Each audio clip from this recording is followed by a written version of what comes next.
En esta unidad vamos a ver cómo organizar un grupo de trabajo para hacer la codificación, tanto si el grupo lo formáis una sola persona o lo formáis varias personas, y también vamos a ver cómo codificar de manera manual los documentos texto completo que tengáis descargados. Me da lo mismo que ese trabajo manual se haga con el papel, con el documento impreso en papel y uséis algún tipo de rotulador, colores o marcadores para identificar los fragmentos de texto que os interesan o subrayar, o que uséis algún programa que permita hacer anotaciones como Acrobat o los gestores de bibliografía, que de alguna forma os permite, por un lado, subrayar o poner colores y asignar algún número, color, etiqueta o nombre o rotulito a aquellos subrayados que habéis hecho. A esto le llamo manual porque luego existen otros procesos más automáticos, software más específico para hacer la codificación, pero no será el objeto de esta, de, de esta exposición. Para organizarnos el trabajo, en primer lugar, bueno, tenemos un conjunto de referencias que hemos seleccionado. Podéis ser una o varias personas participando en el equipo, y en el caso de que seáis varias, pues tenéis que decidir quiénes son las personas que van a codificar cada uno de los documentos. Tenéis la posibilidad de que un documento sea codificado solo por una persona, o que varias personas del equipo codifiquen a la vez algunos de estos documentos para ver el grado de acuerdo que tenemos a la hora de hacer la extracción de información de los documentos. En la medida que vuestra revisión sea más sistemática y no solo un marco teórico, es más interesante que haya cierto solape o redundancia en alguno de los documentos para poder comprobar que la extracción que estamos haciendo no está especialmente sesgada ni tiene ningún problema especial que invalide los resultados que vamos a sacar después. Si solo somos una persona, pues todos los documentos los tendrá que trabajar una persona y no necesitaríais etiquetar pues quién tiene que a quién se le asignaría. En este caso, supongamos que hay dos personas participando en esta revisión, y entonces hay algunos documentos que están asignados a LRB y otros documentos que están asignados a JAM. Este otro también estaría asignado a LRB, y de momento no hemos marcado ninguno que esté asignado a los dos, pero podríamos hacerlo. Tanto si sois varias personas como si sois solo una de las etapas es asignar quién tiene que leerlo, y otra es informar cuando esto ya ha sido codificado o ha sido leído. De modo que este documento que está asignado a JM, en el momento que esta persona lo haya leído, podrá poner ya codificado por JM o cualquier otro código que a vosotros os interese poner. Por supuesto, el nombre que le pongáis a los códigos, aquí hemos utilizado asignado -JM, pero podríais haber dicho para leer por, o cualquier etiqueta que os resulte a vosotros intuitiva y sepáis que estáis haciendo. Una etiqueta para asignar, otra etiqueta para informar que ya la habéis completado, para poder seleccionar luego rápidamente cuáles son las referencias que todavía están pendientes de ser trabajadas, y poder estar el grupo haciendo un seguimiento de en qué paso estamos en cada momento y cómo vamos avanzando. Bueno, ya sabemos quién es el que tiene que leer o codificar cada uno de los documentos. Codificar consiste, como ya os he comentado al principio, en subrayar o resaltar fragmentos de información y asignar un código. Pero no cualquier código, tienen que ser códigos dentro de aquellos que nosotros hemos establecido que nos interesa como información para la revisión que estamos realizando.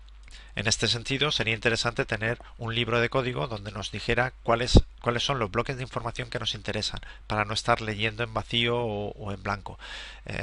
Cuanto más sistemática sea vuestra revisión o cuanto más madurado sea el proyecto, más fácil os resultará al principio establecer cuáles son los códigos de fragmentos de información que os interesan, como en el ejemplo donde os estoy mostrando, donde hay 11 tipos de categorías de información que nos interesa resaltar en los documentos que estamos manejando. Pues nos interesa ver las ventajas de las escalas, los inconvenientes de las escalas, la utilidad de hacer este tipo de investigación, el tipo de escala utilizada, las características que tienen, las propiedades psicométricas, las competencias, lo que sea. Para nuestro caso, esta es la información que queremos, y cuando leamos iremos marcando solo aquello que tenga que ver con alguna de estas 11 cosas y nada más. En los estados iniciales de una revisión, donde no tengáis las ideas tan claras, lo que podéis utilizar son los primeros 5 o 10 documentos que estáis leyendo para haceros una primera visión de cuál es la información interesante y cómo queréis construir vuestro marco teórico. Os estoy hablando de marco teórico porque cuando estéis haciendo una revisión sistemática de literatura, estas cosas las tenéis que tener claras y especificadas en el protocolo. De lo contrario, estaréis entrando en un sesgo de centraros en la información que podéis descubrir en los primeros documentos que estáis leyendo. Por tanto, para marcos teóricos podéis trabajar más o menos en marcha, es decir, empiezo de una forma y voy modificando y adaptándome. Cuando queréis hacer revisiones sistemáticas, tenéis que tener claro cuál es la información, las preguntas de investigación, la contribución que queréis hacer con esta revisión, y tenéis que ceñiros a aquellos bloques de información que son relevantes para el proyecto que tenéis entre manos. Vamos a ver un ejemplo de codificación de manera manual, aunque en este caso es con un programa informático. Imaginaos que abrimos en Acrobat el archivo de Tizner y Copperman de 2002, que con el protocolo que os he enseñado, estas son las cosas sobre las que me interesa extraer fragmentos de información. Voy avanzando en el documento y aquí tengo una zona donde está hablando de un tipo de escala y está hablando de las ventajas especiales que tiene determinado texto. Esto lo puedo marcar de varias formas. Una, resaltando en amarillo, y esto que tengo resaltado, escribirles que eso es una ventaja, o el tipo de código que estoy utilizando, o puedo editarlo y puedo modificarlo, o puedo utilizar en lugar del resaltador, pues puedo utilizar el lápiz, marcar con un lápiz el fragmento que me interesa y, por ejemplo, como es una ventaja, pues usar el símbolo de una flechita hacia arriba para identificar ventajas. O podría utilizar los códigos que tengo en mi protocolo y poner una H porque la ventaja es esto. O podría escribir ventaja, o ¿vale? Si estuviera haciendo la mano tendría más flexibilidad y podría hacer todo esto. Con Acrobat pues tendré que buscarme los trucos para hacerlo. Puedo seguir leyendo y aquí hay otro fragmento donde en este caso lo que nos está indicando es una desventaja clara de las bars frente a los boss. Entonces podría marcar el fragmento y, siguiendo el criterio de las flechitas, pues pondría una flechita hacia abajo para indicar que es una desventaja. Todo esto, si lo hiciera así, tendría que marcarlo en mi libro de códigos y decir el símbolo que voy a usar en el documento Acrobat, o la forma que voy a etiquetarlo para denotar las ventajas o los inconvenientes, de modo que cuando yo luego lea esto no esté preguntándome qué significaba la flechita hacia abajo y tenga que volver a leer el documento e interpretarlo. Tengo que usar códigos que estén marcados y no nos lleven a ambigüedad o a error. Por supuesto, usar Acrobat es una de las opciones que tenemos. Como ya os he comentado, podéis imprimir el documento y utilizar colores o bolígrafos para ir haciendo toda esta tarea, o podéis usar las funcionalidades de anotación que tiene Mendeley Desktop o alguno de los otros softwares de programas de gestores de bibliografía, o podéis utilizar un software específico que os permita codificar y etiquetar de manera más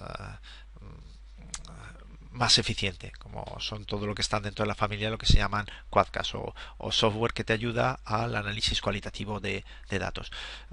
Cada grupo, cada persona puede elegir cómo considera que es más eficiente o le resulta más cómodo trabajar. Todo tiene sus ventajas e inconvenientes. Cuando utilizas archivos PDF o electrónicos, tienes la ventaja de que puedes compartirlos fácilmente con todos. Puedes tenerlos en un espacio compartido por todo el grupo, de modo que todas las personas que participan pueden estar viendo lo que se ha codificado y que has codificado. Sin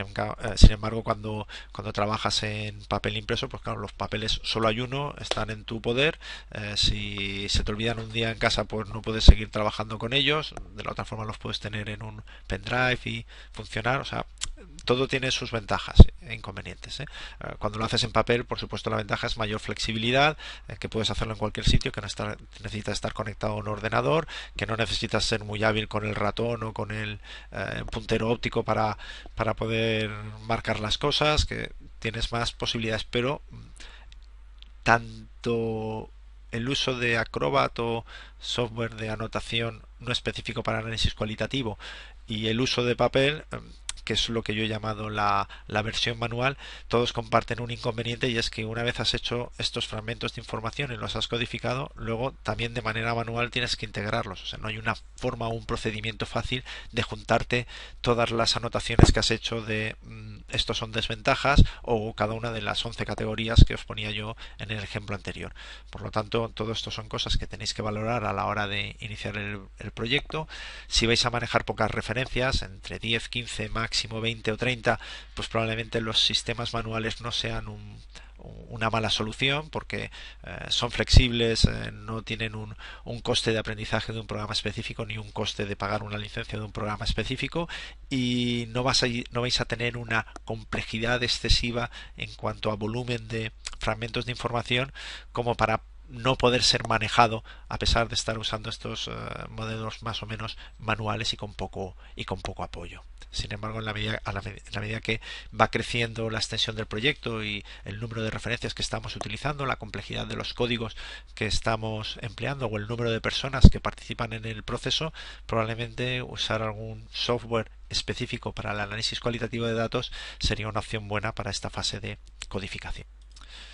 En estos momentos deberíais ser capaces de organizar a vuestro grupo o organizaros vosotros mismos para tener una traza de cómo va evolucionando el proceso de codificación, asignando referencias y marcando cuando esas referencias ya han sido codificadas para tener una traza del estado en el que estáis, y también tenéis algunas indicaciones de cómo hacer la codificación usando un procedimiento manual sobre vuestros archivos a texto completo.